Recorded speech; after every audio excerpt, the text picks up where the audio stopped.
10 years of trash talk, 2 sporting legends, and 1 controversial split decision that has everyone talking. Today, we're diving into the explosive showdown between Sonny Bill Williams and Paul Gallen that just rocked Sydney. Yeah, and what's fascinating is how this fight was literally a decade in the making. These guys have been going at each other since 2015. It's wild how it started, right? They actually used to be pretty respectful toward each other at first. Exactly. Back in 2015, Gallen even said there was no animosity between them. But man, did that change quickly. What sparked that shift? When did things start getting heated? Well, by 2016, Gallen started taking shots at SBW, saying he was running scared from the fight. That's when the real bad blood began. And it just escalated from there, didn't it? Oh yeah, it got ugly. We're talking accusations of drug cheating, personal attacks. They were calling each other scumbag, idiot, dropkick. Real nasty stuff.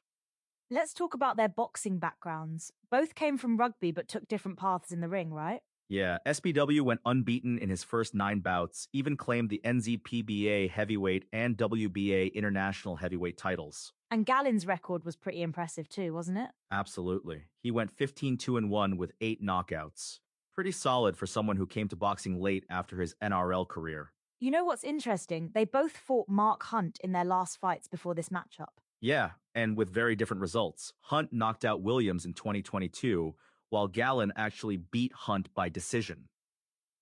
So let's get to the fight itself. What was the atmosphere like at Kudos Bank Arena? The crowd seemed torn at first. They booed Gallen during his entrance, but then turned on SBW even harder as the fight went on. And how did the actual fight play out? Well, Williams started strong, using his reach advantage and jab effectively, but Gallen's pressure style started taking over. The clinching became a big issue, didn't it? Huge issue. Williams kept holding to neutralize Gallen's pressure, and it cost him. Referee Les Fear took a point away in the 7th round. And that point deduction ended up being crucial to the final result. Absolutely critical. 2 judges had it 77-74 and 76-75 for Gallen, while 1 scored it 77-74 for Williams. That point deduction basically decided the fight. The aftermath was pretty interesting too. Williams just left the ring, right? Yeah, he was clearly frustrated with the decision, didn't do any interviews, didn't attend the post-fight press conference. But there was this surprising moment between them after the fight, wasn't there? Yeah, that's what's fascinating. Despite all the bad blood, Williams approached Gallen and suggested they have coffee together, man to man. And Gallen's response was pretty mature considering their history. He said he's 44 years old and too old to be having gripes with other grown men. Pretty refreshing take after all the drama. You know what's wild? Gallen revealed he had COVID just 2 weeks before the fight. Yeah, makes his performance even more impressive. And he's saying this is it, his last fight ever. Speaking of performances, what did you make of the 2-minute rounds? That's shorter than standard, right? Yeah, professional rounds are usually 3 minutes. The shorter rounds definitely affected the fight dynamics. How so? Well, it gave less time for either fighter to establish momentum.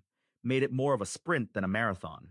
You know what's interesting? These guys were actually working together as TV pundits while planning to fight each other. Yeah, talk about awkward workplace relations. They even had to be separated during a live broadcast in 2022. Cameron Smith was there for that, wasn't he? Yeah, he said it started as a normal post-game show and suddenly turned into them arguing about why they hadn't fought yet. This fight really represents something bigger about boxing today, doesn't it? Absolutely. We're seeing more of these non-title fights between celebrities and athletes. It's changing how boxing promotes itself. Some people criticize these types of fights though, right? Yeah, they call them sideshows, but they're drawing huge audiences and getting people interested in boxing again. Let's talk about the undercard for a moment. There were some interesting fights there too. Yeah, Rahim Mundine, Anthony Mundine's son, got a 2nd-round TKO, and Alex Leapai Jr. scored a 1st-round knockout. So we're seeing the next generation coming through. Exactly. These kids are following in their father's footsteps, but trying to make their own names in the sport. Going back to the main event, what do you think this fight means for both men's legacies? For Gallen, it's a perfect way to end his career. For Williams, it's a tough loss, but maybe this reconciliation attempt shows some personal growth. The scoring was pretty controversial though, wasn't it? Yeah, Anthony Mundine called it ridiculous and thought Williams won 6 rounds to 2. But that point deduction was the difference maker. Do you think we'll see a rematch? Unlikely. Gallen's made it clear he's done with fighting, and at 44, you can't blame him for wanting to walk away. It's interesting how sports rivalries evolve, isn't it? From respect to hatred to Coffee dates? Yeah, sometimes it takes actually facing each other in the ring to put things in perspective.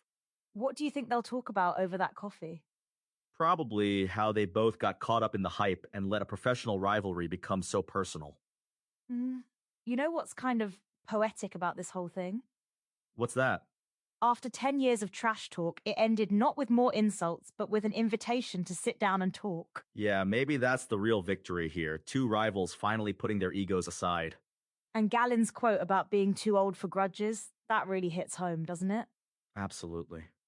Sometimes it takes a fight to realize you don't need to fight anymore. From decade-long feuds to potential friendship, sports really does write the best stories, doesn't it? And sometimes the best punchline isn't a punch at all, it's a peace offering over coffee.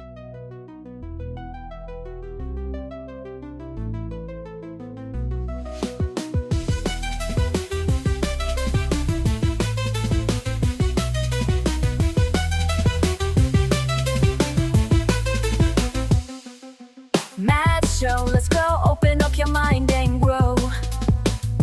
Facts and stories, things you never know. Every episode, we light the glow. Step into the world of Mad Show. Turn it up, let the rhythm flow. Feel the beat, take control. Don't be shy, just let it go. This is where the magic grows. Tune in now, it's the Mad Show. Lights up bright and minds will glow. Every day we learn and grow. Come along and join the flow. New ideas begin to shine. Breaking limits, crossing lines. Every moment feels divine. In the world of Mad Show time. Turn it up, let the rhythm flow. Feel the beat, take control. Don't be shy, just let it go.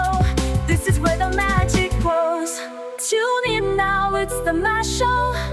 Lights up bright and minds will glow. Every day we learn and grow. Come along and join the flow.